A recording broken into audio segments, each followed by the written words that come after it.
एक पोस्ट हमने जो कहीं देखी थी, वायरल हुई थी, जिसपे ये लिखा हुआ था डॉक्टर कविता देवासी भावी एमएलए रानीवाड़ा। उस पोस्ट के पीछे का कुछ हम आपसे सुनना चाहेंगे। क्या वो फैक्ट थी या आप यहाँ पे तैयारी कर रहे हैं? हाँ जी भाई साहब, आपने जो सुना वो बिल्कुल सही सुना था। पिछली बार मैंने विधानसभा में टिकट की मांग करी थी एज अ एमएलए, तो वो बात जो आपने सोशल मीडिया पर पढ़ी थी वो एकदम परफेक्ट है। और मैंने पैनल में मेरा लास्ट तक नाम चला था, लेकिन पार्टी ने जिसको उचित समझा उसको टिकट दिया, हमने उसका समर्थन किया। और इस बार भी मैं पार्टी से टिकट की मांग करूंगी और आप जैसे भाइयों और 36 कौम का मुझे साथ मिलेगा तो मैं जरूर जनता की सेवा करने का अवसर प्राप्त करना चाहती हूँ। आज की बात राजीव देवासी के साथ। नमस्कार, मैं फिर से राजीव देवासी। और जिस प्रकार से हम जालोर के अंदर गणमान्य लोगों से मिल रहे हैं और उनके अनुभव जो आपके सामने हम शेयर कर रहे हैं, हम इस समय है रानीवाड़ा में। डॉक्टर कविता देवासी का नाम परिचय का मोहताज नहीं है, क्योंकि काफ़ी मेहनत की है और बीडीएस है, दांतों की डॉक्टर है रानीवाड़ा में, और एक संभ्रांत घराने से आती है। और पहले से ही बैकग्राउंड इनका जो है पॉलिटिक्स में, इनके जो पिताश्री हैं वो पहले से ही यहाँ के वरिष्ठ समाज सेवी है और नेता है, वरिष्ठ कांग्रेसी है श्रीमान गोदाराम जी देवासी, जो इस समय राजस्थान सरकार में भी पहुंच चुके हैं। पशुधन विकास बोर्ड के सदस्य अभी भी नवनियुक्त हुए हैं। यहाँ पर कविता हमारे बीच में है। कविता से हम जानेंगे यहाँ के, क्योंकि एक समुदाय है देवासी समाज का जो जालोर सिरोही के अंदर कहते हैं बहुत ही ज़्यादा है। पूरे राजस्थान में जालोर सिरोही में सबसे ज़्यादा बसते हैं रबारी देवासी समुदाय के लोग। तो यहाँ पे किस प्रकार से, पहले तो इतना नहीं था पढ़ाई लिखाई का और बहुत कम लोग थे, लेकिन अभी डॉक्टर को देख करके काफ़ी डॉक्टर्स हैं यहाँ पर, नवयुवक और नवयुवतियाँ काफ़ी डॉक्टर बन चुकी है। तो हम इनसे पहले जो आज इंटरव्यू हमारे इस मीडिया के माध्यम से ले रहे हैं, पहली कविता हमें मिली है डॉक्टर के रूप में, तो काफ़ी चीज़ें हम जानेंगे। सबसे पहले आपको बधाई कि आप जो है नाम रोशन किया और डॉक्टर बने हैं। सबसे पहले तो मैं नमस्कार कहना चाहूँगी राजीव जी भाई साहब, जो इतना दूर से मेरा इंटरव्यू लेने पधारे, आपका बहुत बहुत साधुवाद। मैं आपको बताना चाहूँगी कि हमारा जो समाज है वो काफ़ी पिछड़ा है, ठीक है। अभी उसमें शिक्षा के प्रति काफ़ी उन्नति हुई है, लेकिन राजनीति में भी उसका लेवल काफ़ी डाउन है। मैं चाहती हूँ कि समाज का उत्थान करने के लिए शिक्षा और राजनीति दोनों इक्वल रूप से आगे बढ़नी चाहिए। मेरा समाज के प्रति यही मानना है कि यदि मैं समाज सेवा करना चाहती हूँ इन फ्यूचर में, तो मेरा सपना है कि शिक्षा और राजनीति दोनों एक साथ में हमें करनी चाहिए। और उसके लिए हमें आप जैसे भाई साहब का सपोर्ट मिलेगा तो मैं और ज़्यादा मेहनत करूँगी समाज को आगे बढ़ाने के लिए। मैं आपको बताना चाहूँगी कि शिक्षा तो हमने अभी तक शिक्षा का लेवल हमारे यहाँ पर काफ़ी ऊपर आ चुका है, लेकिन राजनीति में मैं चाहती हूँ कि मुझे 36 कौम का साथ चाहिए। जितने भी पत्रकार भाई साहब है, मीडिया बंधु है, सबका मुझे सपोर्ट मिलेगा। वैसे पापा जी के आशीर्वाद से अच्छी पहचान है समाज में मेरे फादर की, और कांग्रेस पार्टी में अभी भी हाई लेवल पर वो है। और मैं चाहती हूँ कि 36 कौम का साथ है उनके, और मैं उनके नाम से ही राजनीति आगे बढ़ाना चाहती हूँ, तो मुझे आप सभी भाइयों का सपोर्ट चाहिए। और मैं आपको बताना चाहूँगी कि मैं कांग्रेस पार्टी से बिलोंग करती हूँ और वर्तमान में महिला जिला उपाध्यक्ष पद पर हूँ। मैं चाहती हूँ कि महिलाओं का स्तर भी पुरुषों के लेवल में बराबर आना चाहिए, क्योंकि हमारे समाज में अभी भी महिलाएं बहुत पिछड़ी हुई है। अभी भी इक्वल रूप से मैं किसी प्रोग्राम में जाती हूँ तो मुझे सिर्फ 1-2 महिलाएं देखने को मिलती है, सिर्फ जेंट्स ही हर जगह बैठे होते हैं। तो मैं चाहती हूँ कि जब दोनों का लेवल इक्वल होगा तभी हमारे समाज का उत्थान होगा, क्योंकि आपको पता है कि साइकिल के 2 पहिए होते हैं, और उसी तरह समाज का भविष्य भी पुरुष और महिला दोनों के कंधे पर टिका होता है। तो हमें हमारे समाज को आगे बढ़ाने के लिए महिलाओं को ज़्यादा से ज़्यादा जागरूक करना पड़ेगा और आगे भी लाना पड़ेगा। बिल्कुल बिल्कुल, बहुत ही अच्छी और सार गर्भित बात कही है कविता ने, डॉक्टर कविता ने, जो बीडीएस है, दांतों की डॉक्टर है और यहाँ पर अपनी प्रैक्टिस भी करती है। आपका क्लिनिक है यहाँ पे? हाँ सर, मेरा यहाँ पर क्लिनिक है, स्वरूप मैटरनिटी हॉस्पिटल के नाम से मेरा हॉस्पिटल है, उसमें मैं एज अ बीडीएस प्रैक्टिस करती हूँ। कहाँ से बीडीएस आपने करी थी? सर मैंने जोधपुर से बीडीएस करी थी 2015 में। अच्छा, प्रैक्टिस आपको करते हुए काफी आज 7 साल हो? हाँ सर, मुझे प्रैक्टिस करते हुए भी 7 साल हो चुके हैं। एक पोस्ट हमने जो कहीं देखी थी, वायरल हुई थी, जिसपे ये लिखा हुआ था डॉक्टर कविता देवासी भावी एमएलए रानीवाड़ा। उस पोस्ट के पीछे का कुछ हम आपसे सुनना चाहेंगे। क्या वो फैक्ट थी या आप यहाँ पे तैयारी कर रहे हैं?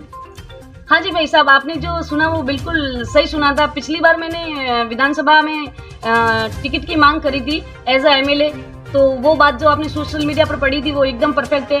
और मैंने पैनल में मेरा लास्ट तक नाम चला था, लेकिन पार्टी ने जिसको उचित समझा उसको टिकट दिया, हमने उसका समर्थन किया। और इस बार भी मैं पार्टी से टिकट की मांग करूंगी और आप जैसे भाइयों और 36 कौम का मुझे साथ मिलेगा तो मैं जरूर जनता की सेवा करने का अवसर प्राप्त करना चाहती हूँ।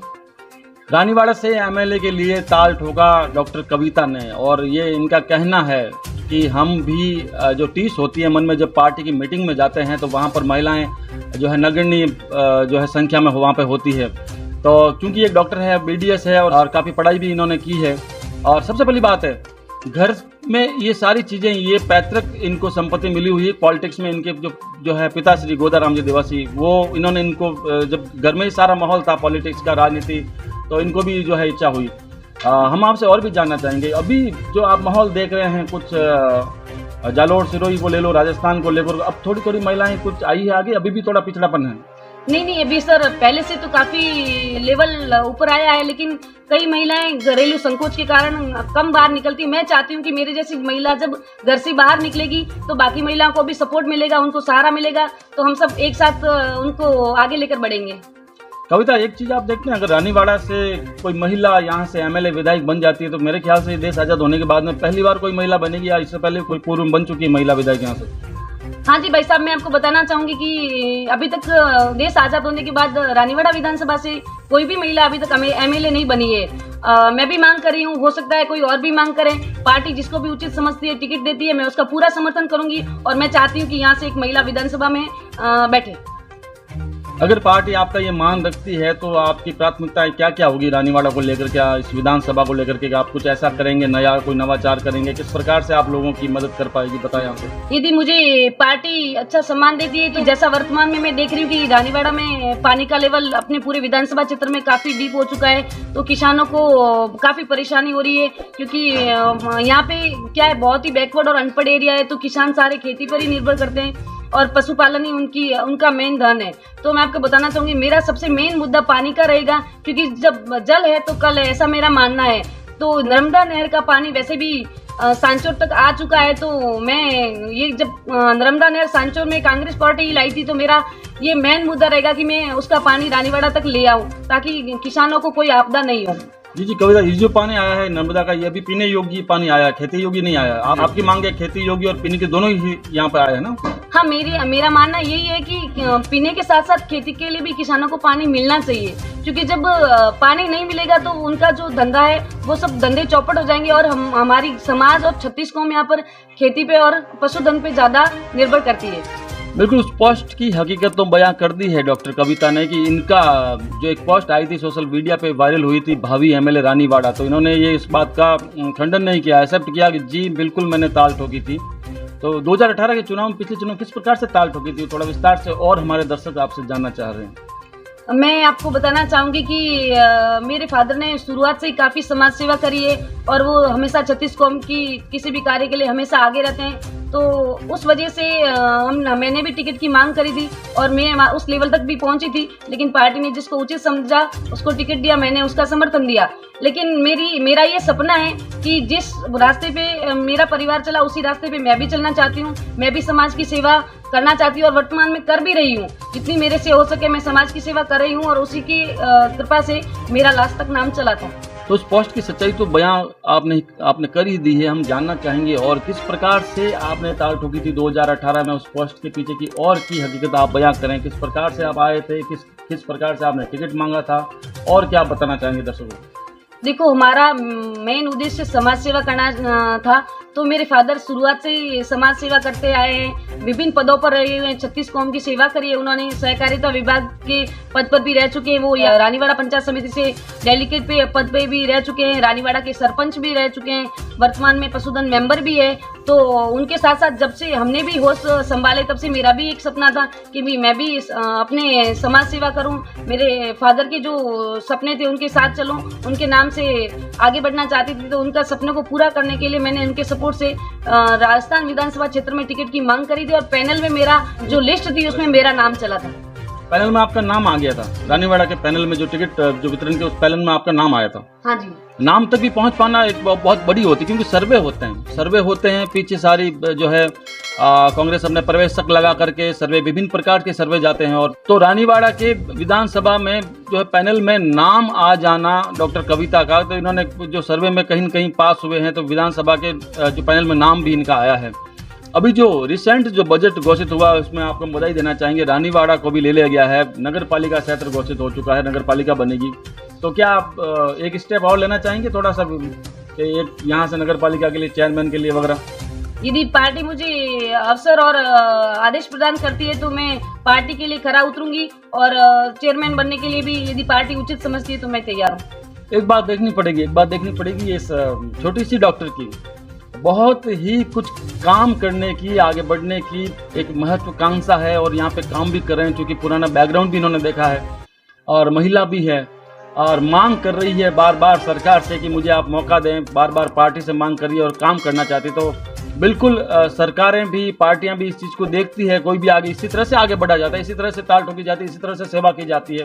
तो फिलहाल हम यही कह सकते हैं कि महिलाओं का उत्थान हो रहा है, महिलाएं आगे आ रही है। ये समाज के लिए बहुत ही एक अच्छा सुंदर विषय है कि महिलाएं इस प्रकार से ताल ठोकर के आगे, और सेवा की भावना से, और आना ही चाहिए। तो देख सकते हैं ताल ठोकी है छोटी सी कविता, एक गाना सुना था छोटी सी आशा और एक उमंग के साथ में आगे बढ़ी थी, ये एक छोटी सी कविता है। इन्होंने भी अपनी ज़िंदगी की एक पोएम लिखी है, मुझे आगे बढ़ना है, और बहुत ही बेबाक तरीके से बात करी है। और डॉक्टर है, BDS है, दांतों की डॉक्टर है, और बार बार यही कह रही है कि मुझे एक मौका दिया जाना चाहिए, मैं आगे बढ़ना चाहती हूँ, महिलाओं के लिए कुछ करना चाहती हूँ।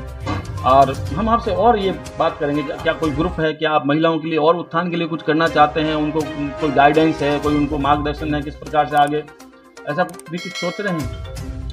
हाँ जी, मैं मतलब हर क्षेत्र में चाह रही हूँ कि महिला हर क्षेत्र में आगे आनी चाहिए। शिक्षा के मामले में, जैसे कई महिलाएं अभी जो उम्र दराज है, जो किसी धंधे पर नहीं है, कुछ काम नहीं करती है, उनको रोजगार देने के लिए मैं चाहती हूँ कि सिलाई मशीन योजना चले यहाँ पर। स्कूटी, कई बच्चियाँ, मैंने वर्तमान में सुना कि स्कूटी सीखना चाहती है, तो हमारे जिला कलेक्टर नम्रता वर्षनी ने फिलहाल रानीवाड़ा में स्कूटी लाइसेंस का भी प्रोग्राम चलाया था। उनकी तरफ से फ्री सेवा स्कूटी संचालन के लिए करी गई थी बच्चियों के लिए, और RSCIT कोर्स फ्री में चलाए जा रहे हैं गवर्नमेंट की तरफ से। तो मैं बहुत सारी महिलाओं को मोटिवेट करती हूँ ये सब करने के लिए, जो फ्री बैठी है और जिनके पास कोई रोजगार नहीं है। मैं जो घरेलू महिलाएं पढ़ना चाहती है और किसी परिस्थिति के कारण बाहर नहीं आ पा रही है, तो मैं पत्राचार के माध्यम से उन महिलाओं को भी मोटिवेट करती हूँ आगे पढ़ने के लिए, और उनका पूरा सपोर्ट करती हूँ। तो महिलाओं के लिए उभर करके आ रही है एक अभिनेत्री है जो इस समय एक नया नाम है, डॉक्टर कविता, और आगे जो रानीवाड़ा में काफ़ी इनका वर्चस्व भी है, एक अच्छे सम्रांत घराने से आती है, बैकग्राउंड पहले से ही साउंड है। हम और भी आपके भाई बहनों के बारे में जानना चाहेंगे, वो क्या करते हैं, कितने भाई बहन हैं आप? भाई साहब, हम लोग 7 भाई बहन हैं।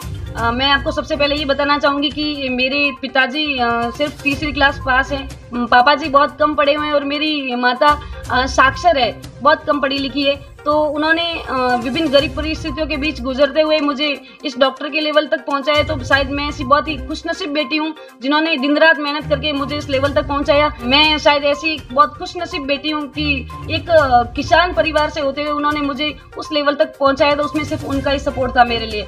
और मेरे 7 भाई बहन, हम लोग सब एजुकेटेड है। मैं आपको बताना चाहूँगी कि मेरे दोनों बड़े भैया वर्तमान में बिजनेसमैन हैं, और उनसे छोटे जो भैया है वो एक सामुदायिक स्वास्थ्य अधिकारी पद पर लगे हुए हैं। एक जो सिस्टर है वो भी सामुदायिक स्वास्थ्य अधिकारी पद पर लगी हुई है। मैं डॉक्टर हूँ, और मेरे से जो छोटा भाई है वो एडवोकेट है। बहुत अच्छी बात है, बहुत अच्छी बात। शिक्षा और जो है पॉलिटिक्स को पैरेलल लेकर के ये परिवार चल रहा है। एक आपके परिवार में कोई बाहर भी रहते हैं इटली, वो कौन है?